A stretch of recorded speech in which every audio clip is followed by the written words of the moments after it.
2022 Ford Maverick and the return of Dependability Studies. Well, this episode is all about, you got it, the Ford Maverick, and I'm Johnny from Johnny's Car Care and Reviews, and I'm here to talk about Maverick and general Ford news. But I definitely want to address a few things in this video beyond Ford news. There's a lot of worries that the Ford Maverick isn't going to be reliable purely because it's a first-year product, which is a fair worry to have. It's been expressed a lot in the comment section, and I totally understand it. And it's also been expressed that this, some people have just straight out said there's no way this is going to be reliable because it's made in Mexico. Just on a quick side note, that factory's been running since 1985 and has made some incredible vehicles. The Fusion, for example, was extremely well put together. My friend owns a Fusion. I owned a Lincoln MKZ 2017 hybrid, and that factory has definitely produced some very reliable, well put together, well assembled vehicles over the years. But before we get into all that, we are going to talk a little bit Ford news, and I definitely want to wrap up.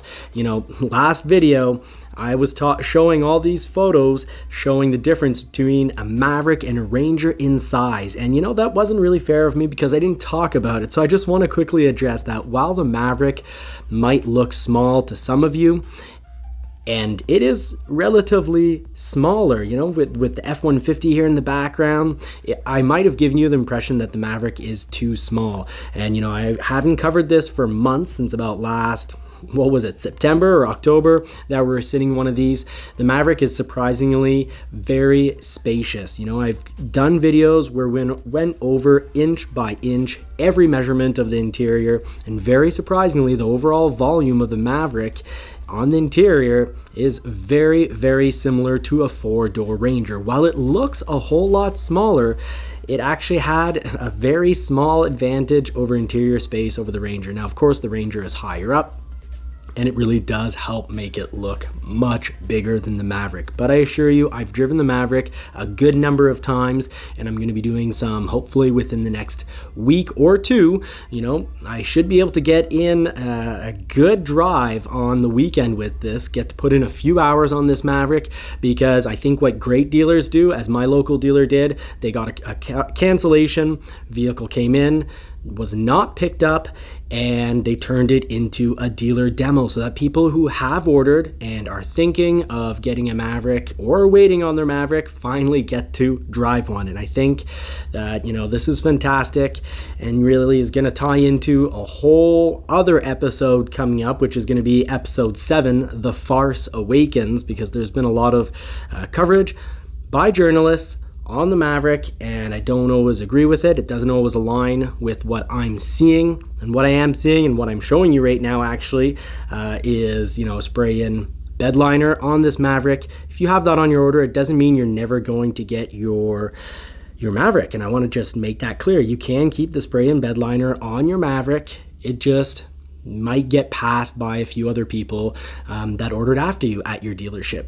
And in the Farce Awakens, we are, of course, going to talk about dealer allotments. Are they fair? Do they make sense? We'll also be talking about, how some journalists and individuals are believing that Ford is benefiting from things being sold over MSRP, and we'll really talk about, is that fair? Is Ford really selling for more over MSRP than other brands? Because you'll be very surprised by the news. And, well, we're going to be talking all about that in the next episode. But for this episode, we're mostly going to be focusing on the return of Dependability Studies, because there is worries that the Maverick is not dependable or not reliable only because it's a first-year product. And I do want to remind you that most of this vehicle, the huge majority of this vehicle, is actually parts from other vehicles, from other Fords that have already been in use. You look at the 2-liter turbo, that edition 1, you could say, it goes all the way back to 2013. Now we're on to edition 2, and it has all sorts of improvements. So transmission, motor, the whole powertrain, that's actually being used currently on the Edge. It's currently being used on certain Escapes, and of course the Lincoln Corsair, as well as the Lincoln Nautilus. So really good powertrain, really reliable. The back suspension is off a Fiesta ST for one of the two powertrains. The hybrid, of course, is already being used by the Escape. It is greatly similar to what you'll find in previous Fusions and Lincoln MKZs. So we're going to talk all about that because I think some journalists are presenting the whole, dependability studies as an end-all be-all, like it's some sort of study that we can really count on and should use for shopping. And I absolutely do not agree. I think in some cases it does happen to correlate with reality, but I don't necessarily agree with how info is, gathered for the dependability studies. So let's jump right into that, deal with a little bit of news. For example, start off with a little bit of news. People and journalists are really focusing on Ford right now, of course, because there's so many popular models that so many people are waiting for. But the delays at Ford aren't anything new. You think there's a ship burning in the ocean that is filled with VW products. You've got Porsches in there, so people are probably never going to get those vehicles. And already, if you order up a Porsche, you've got a huge delay.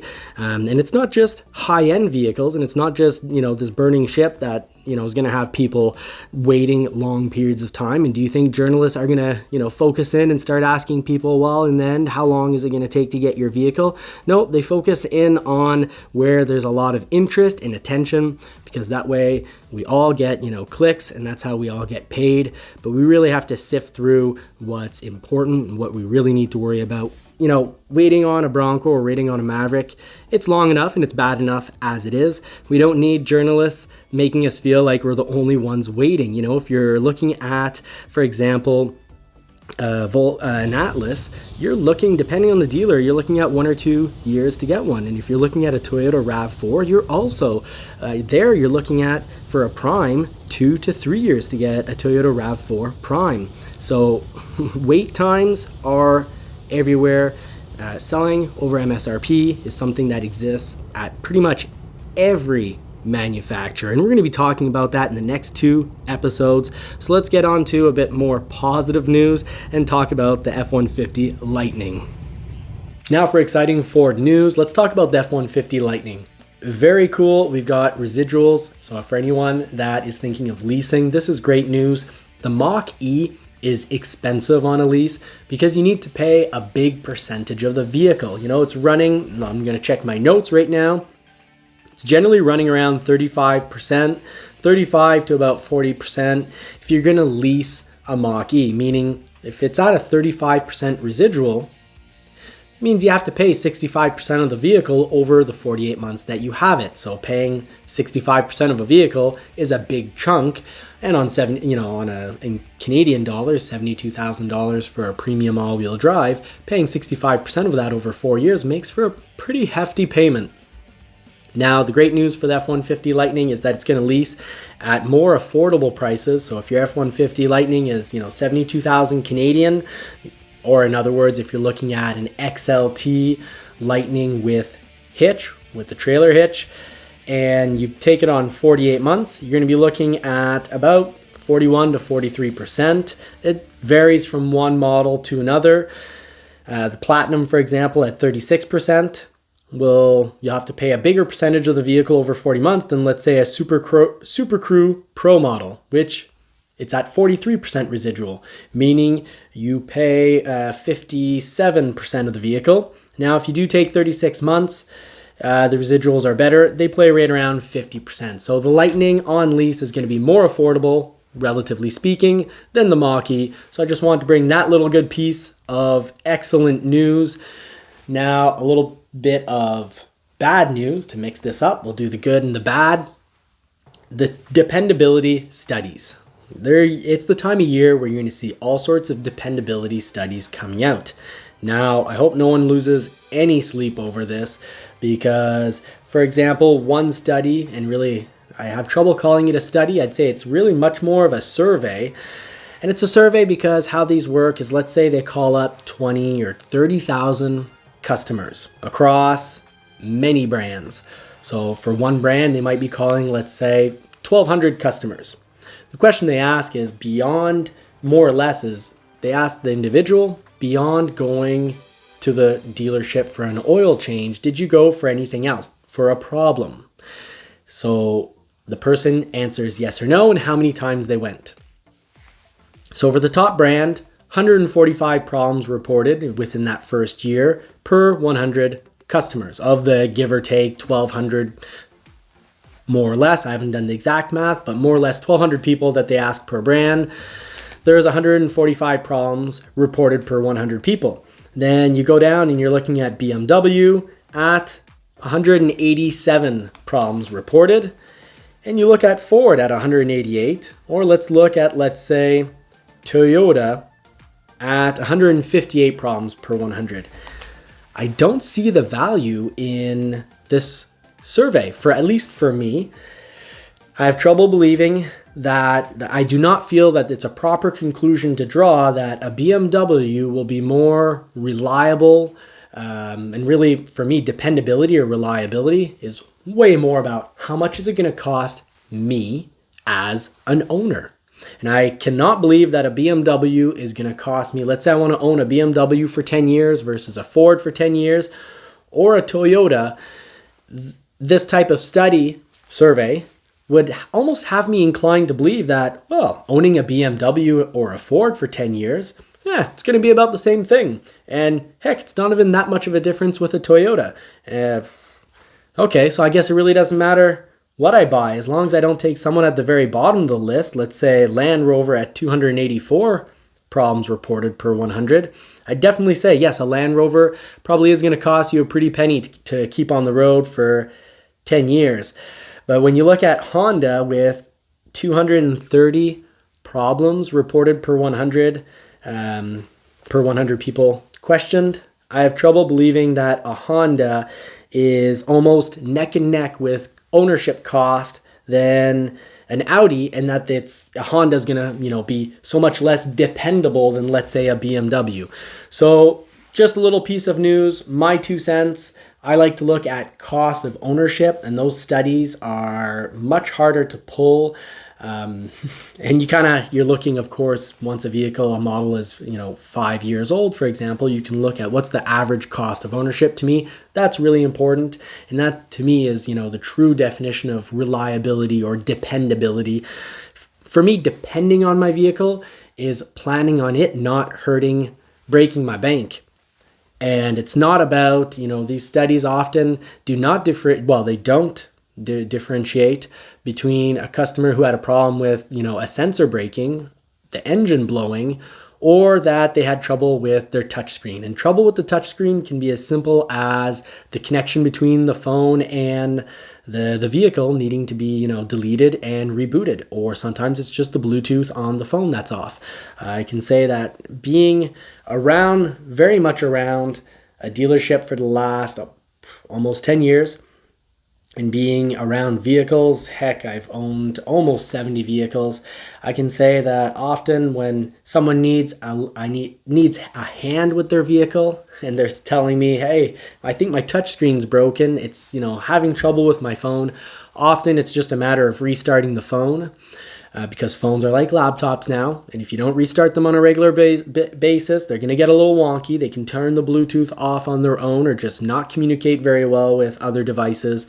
They get cranky, so they need a nap once in a while. So don't forget to restart your phone once in a while. That's a little tip for today.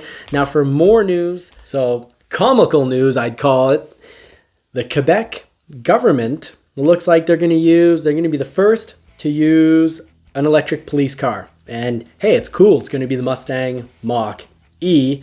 And hey, it's also cool. If I'm being chased, I just need to drive away for long enough and I won't be chased anymore. That's a joke because they'll call for backup. Don't ever run away from the police. That is a horrible idea. Don't ever do that. But I do think it's funny, the idea of having an electric vehicle that, let's say it's been on a 12-hour shift. It's been running for 11 hours. I don't know if these will be the vehicles used for highway pursuit, because you certainly wouldn't want at the end of a shift for a vehicle to have to do a highway pursuit on, let's say it's a white Bronco, a 1995 white Bronco. Well, if it doesn't want to pull over for quite a while, you might have a little bit of problems chasing it with that Mach E. So don't ever always pull over when you see the flashing lights, but don't... That's a funny one. An electric police vehicle. Probably, I'd assume they're going to use them more in cities because I don't see that being the best pursuit vehicle because of the whole autonomy issue. Now, moving right along, bit of news. Highly speculated that the next Mustang, like the car Mustang, the traditional Mustang, is going to come with a 2.3 liter hybrid as an option. And also, this is very cool. A Coyote V8 hybrid could very well happen. And I believe it will because of CAFE rules. It needs to happen. And that's going to be so cool. You know, if you use a Mustang as a daily driver because the weather permits, that's really cool to be able to go to work, you know, come home at, 11 o'clock at night and not wake up the neighbors, or go out, if you can fit your fishing rod compacted in your Mustang, you're going to go off fishing and you're leaving at 5 in the morning. You don't have to wake up your neighbors if you can kind of stroll out in electric mode. So I look forward to keeping y'all updated on that. Also in interesting news, well, Ford doubled their employee bonuses for Ford workers. So that's pretty cool, but I won't go into details on that more so because, well, it doesn't affect pretty much any of us that watch the channel, to our community, you could say. But what does affect our community is really kind of troublesome press, how things are presented in the media. I found it really odd that, I do not hear in the media that a Toyota RAV4 has a 2.5-3 year wait on it at a lot of dealerships. That a VW, the Atlas, it's a 1 to 2 year wait depending on the dealership. But because, and I think that of course in any profession, you've got to make sure you make a little bit of money in what you're doing.